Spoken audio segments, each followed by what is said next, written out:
Here's what I hate about college football, that this is even a discussion. But if you're Tennessee, you got to play the game this weekend and think about this.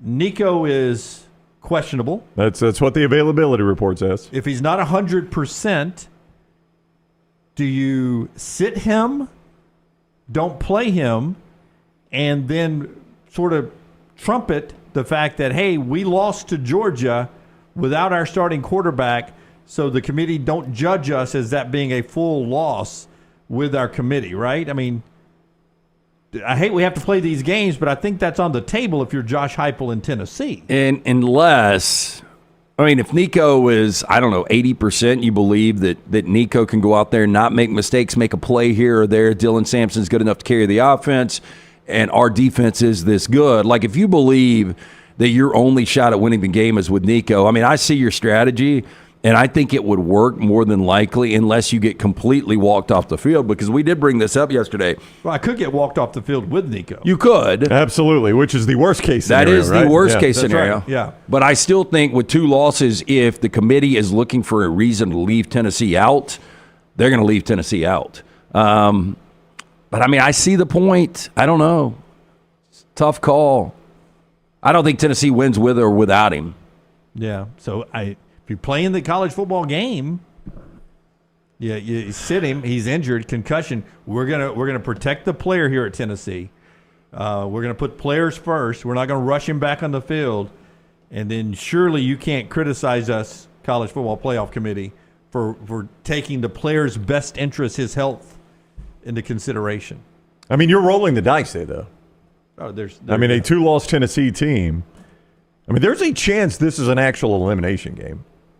Most people will say it's not because Tennessee's only taken their second loss. Well, it is for Georgia. Oh, it's 100% for Georgia. There's zero doubt about that one. They're already out of the playoff, and there's nothing that gets them back in if they lose this game. That's right.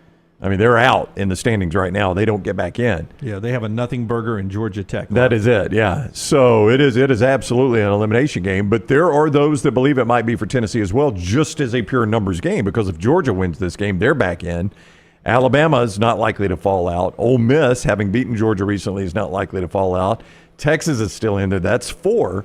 I mean, you've got to believe 5 get in to get Tennessee and all those other teams in. Now, you can start dropping other teams out, right, in your opinion. Boy, we talk about this being an elimination game, and I know I have overhyped rivalry weekend. I don't know if you can overhype. Tennessee going to Nashville, and now Georgia playing a Georgia Tech team that if they played like they did this past weekend, and you've got Philon and you've got Haynes King, and you can kind of alternate those guys, and a healthy Jamal Haynes running the football, that's not a gimme. That's not the old what is it called? 60 Minutes of Hate.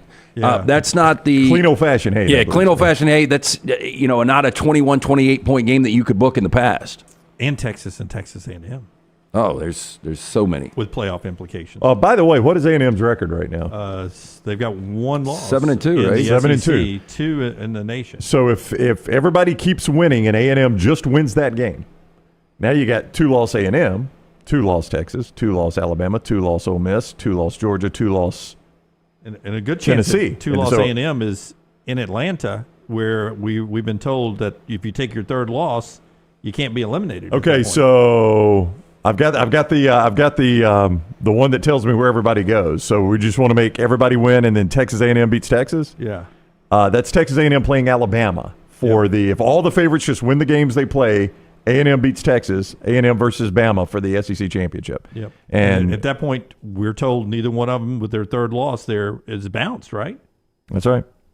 So, I mean, you just get to Atlanta, you're locked in. Well, in that case, it'd be 3rd loss overall for A&M, but in that case, it would only be their 2nd conference loss. Yeah. So, I mean, that's the old 6 team with 2 losses scenario that we haven't even tackled yet. Like, we've talked about how you shoehorn 5 in there, get 6 in there, it really gets tough. So in reality, you can't play that game if you're Tennessee this weekend. You got to go win this ball game. I think you have to. I don't think you can roll the dice on this. It's too big of a risk of getting in that logjam of those 2-loss teams. I talked to a Tennessee fan this morning, and he's like, I don't know why the number's that big, but I think we're better than Georgia. And I'm like, I don't know about that. Yeah. I sort of, you won't go that far? I sort of do think they're better than Georgia sometimes. Well, sometimes. Yeah, but I also think Georgia can bite that hand off sometimes. Yeah. So. I would say, I mean, these are a lot of ifs here, but if the Georgia team that played at Ole Miss Saturday played Tennessee in Neyland, Tennessee would win the game. Yep. Yep. If that Georgia team plays Tennessee in Athens Saturday, does Tennessee win the game? Yeah, maybe. I mean, I just don't think you're going to see that same Georgia team again in Athens. Yeah, I just wonder when you're going to see the Georgia first half in Austin and the Georgia second half in Tuscaloosa. Boy, if they ever put that one together. And the second half in Atlanta against Clemson. I mean, those are good Georgia teams. That's right.